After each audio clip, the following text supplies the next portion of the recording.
Do you have unprocessed pain and sadness that's weighing you down? Or maybe you have been told and brought up to believe that you are not allowed to cry, or there's something wrong with you if you cry, or you're weak if you cry. If you want to find out why all of that, you can let go of all of that now and release pain and become free and light, then keep watching. So if we really quickly look in society over the last 150 years, going back to like Victorian times, back then it was seen as madness to express emotions, especially sadness, and especially if you're a woman. So if a woman was laughing even in public, talking loudly and laughing, she would be seen as mad. And so people who were expressing emotions were often taken to asylums and they were locked up there. It's like prison, but worse. And they were tortured for years, decades. They often didn't leave. So when they were once in there, they would be left in there for life. So people growing up at that time, they would have seen the terrible repercussions that would happen to a person for either expressing emotion, including crying, or for having mental health issues that weren't yet understood, just things like depression and anxiety. So those challenges that people can have that are like, labelled depression and anxiety, that's often to do with unprocessed emotion. It can be unprocessed trauma and sadness, or it can be fear because of trauma that manifests in certain ways. And obviously we know now that that is not craziness, yet back then the societal view was very different. So back then people would have grown up with this mentality from their parents.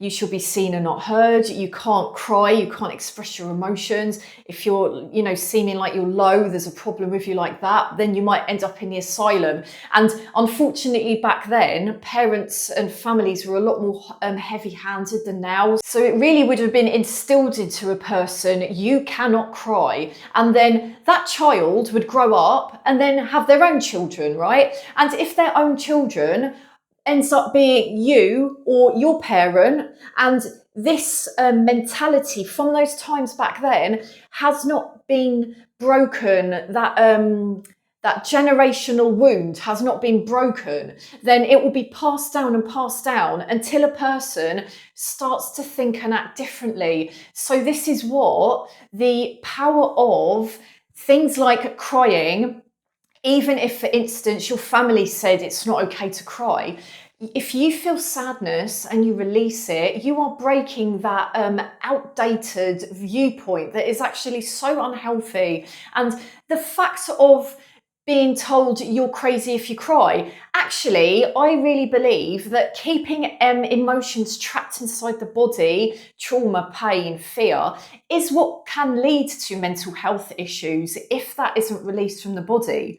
Because emotion is energy emotion. So it's got to, if it comes into the body, it's got to be released again. Now, if we look in the wild, this happens with animals. Like, so if a deer is being chased and it escapes, right? So it's got the adrenaline to run away, and then it shakes itself. So animals shake themselves after traumatic events to release that energy from the body.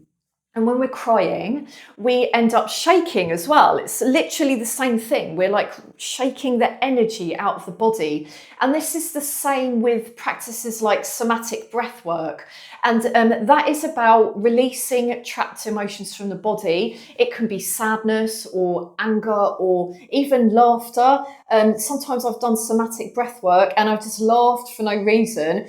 And I've noticed that I'm shaking. And so again, if a person just looks in, they'd be like, oh my God, this person's just laying there and laughing and crying and shaking. She's crazy. But no, I'm actually releasing emotion from my body that's trapped within, even if I don't consciously know the cause. And that is incredibly healing and releasing. And more examples of crying or similar release in nature.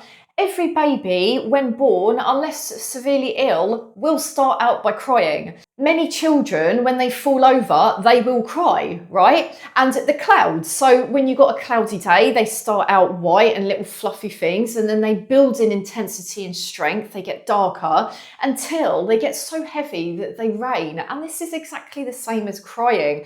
We can see crying as literally just like a cloud releasing the rain so that it can be free and light again. And I cry quite easily. I'm a highly sensitive person and an empath. So if I were to watch the news and see people suffering, I might cry in empathy. And if something saddening happens, I will cry in sadness. Sometimes there is a really beautiful sunset and I might have a little tear in wonder and awe at the beauty of it. Sometimes it can be tears of gratitude. So if you imagine like a person who's only ever eaten rice and then one day they're gifted this big platter of fruit and they taste all of these flavors that they've never had before, that would be the most amazing experience. And they'd probably cry in gratitude. And we can cry in shock too. So that's exactly like animals, yeah? When they run away and they're scared and they shake, it's like crying in shock. There's an example for me from a few weeks ago. I went into a shop and it was, I'd ordered something online and I wanted to do click and collect. I hadn't been in that shop before and the instructions were really epic to get there, like so weird. So I was looking on my phone, like, right, I go in there and I follow this line on the floor and I turn right and I take this elevator and then I go out of it and blah, blah, blah. It was really epic. It was like choose your own adventure because I was looking at these instructions on my phone. I didn't see this really low pallet to the ground and I tripped over it and I really badly busted. I like bruised my knees, I cut my finger and one of my fingers twisted the wrong way and it started to feel like really painful and stiff and I sprained it. But at the time, I was in slight shock and, you know, you might think, oh, you just fell over, like, don't be a baby about it. But like, it is a shock to the body and the mind, like something like that. You're not expecting it and it just happens and it throws you literally and you hurt yourself and you think, what the bloody hell just happened? So I was in like a very low state of shock. What I did is my finger was like getting stiff and swelling up and another finger was bleeding and like I was a bit hobbling. So I just kept it together because I was in public. I didn't want to spin people out. Went and got my stupid delivery, left the shop, and then I started speed walking to walk some of the energy out of my body, like shaking it by walking quickly, right? That flight or fight thing, it was like moving the energy out of my body. And when no one could see or hear me, I had a little cry. I wasn't like feeling sorry for myself or sad or anything. It was literally just a little cry of like shock release. So again, like, you know, people might think, oh, that's really sensitive. And I don't care if they do, because I am sensitive and it is okay to cry. And maybe you're a guy and you're thinking, yeah, that's okay for you to cry. You're a girl. I can't cry. That would be weak, broken, etc. Insert word here that isn't true. And again, where did that belief come from that you can't cry? Maybe it was taught to you by your parent, who was maybe taught that by their parent, who had been alive in the Victorian times, for instance. We all bleed the same colour, regardless of gender, right? We all need to eat, we all need to sleep, we all need to take a dump, right? So we are all allowed to cry. So you don't have to start announcing it. You don't have to like cry in public. Just find a little place. And this is for all genders. You know, girls can be brought up to think that they're not allowed to cry. And again, I want to challenge it. This is like, if this video's found you today, it's for a reason, either for you or for someone you know. Maybe if someone comes to mind, like maybe a loved one or a relative or friend or something, this might be for them. So I invite you to just sit with yourself for a little while. You can even just set a timer if you want, 10 minutes or even 5 minutes to start with, like an advert break if you watch TV, and just go with it in and ask yourself, what is this bringing up in me? Like, has something I've said in this video triggered you or made you think of something from your past that was really saddening? If so, then that's a good thing, because that's self-awareness you're gifting yourself. And with that self-awareness, it's showing you that there's something inside of you that is asking to be healed. It could be your inner child. So the child part of you that still exists in you, whatever age you are now, just ask yourself, what am I holding on to? What is it that hurts me? What do I want to release? Just let it go. Just allow the feelings to come up. Make sure you're in a place where you won't be disturbed, where you can just be on your own, peaceful, and no one's going to bother you. And just start exploring it. Like, you could think about it, you could talk out loud, you could write it down, or you could just tune inwards to your body. Like, do I feel sadness in a certain part of my body, or other emotions? What's under that feeling? What's under that feeling? When did that start? Where did that come from?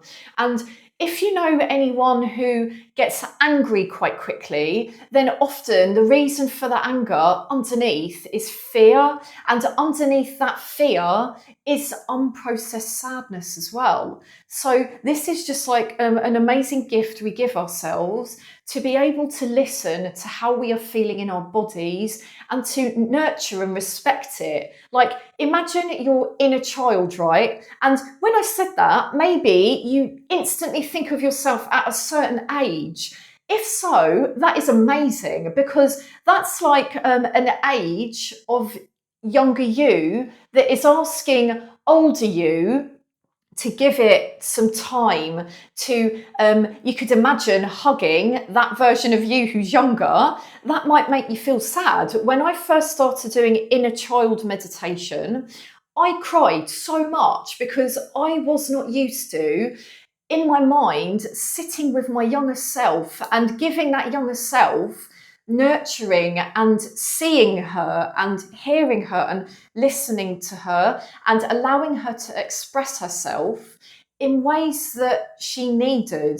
So if I think about, for instance, my earliest memory was related to a parent, and it was a trauma, and it was really saddening. So because of that, I didn't realise until only a few years ago that I had certain beliefs my entire life relating to that time, all the way back to that time. And I wasn't giving myself something that I should have been doing, because that parent hadn't been able to give that to me, right? So I started giving that to myself. And at first I cried loads, and this was really good, because it meant that that was trapped inside my body and it needed to come out. And then the more that I gave myself that self-nurturing and worth that I hadn't felt for myself before, the less I cried and the more I felt balanced and lighter and freer within. So that's the magic of being able to sit with your feelings. It's not that if you cry, you're broken. It's that if you cry, you might be breaking yourself open in like the dawn after nighttime. So you know how dawn breaks, yeah? And it's like all the light and the sunshine bursts forth, blah, blah, blah. So it's the same way that emotion is really therapeutic and releasing of emotion. So if you've been wearing a heavy armour of protection to stop yourself feeling pain, to stop yourself feeling hurt, then I invite you to put down the armour. You can put it back on after if you want, if you feel comfortable. Put the metaphorical armour down for 5 minutes and just sit with yourself and let yourself feel. And this is how you heal, right? Releasing it, crying it out, whatever you feel you need to do, and then you can put the armour back on. But you might feel like, okay, when I put the armour back on, I don't actually need as heavyweight armour as before. Maybe like if it was like a sentinel level armour, maybe it's like, okay, I can take off a little bit of this breastplate or something, and each time you'll feel like you can be lighter and you don't need the armour because you're feeling content and free and peaceful in your body, in your psyche, in your mind. And then it's like a stream. So when the energy is able to flow through and out the body, and the emotions, the energy, emotions, this is when the energy, the body, our mental state becomes more and more free and healthy and full of vitality and security.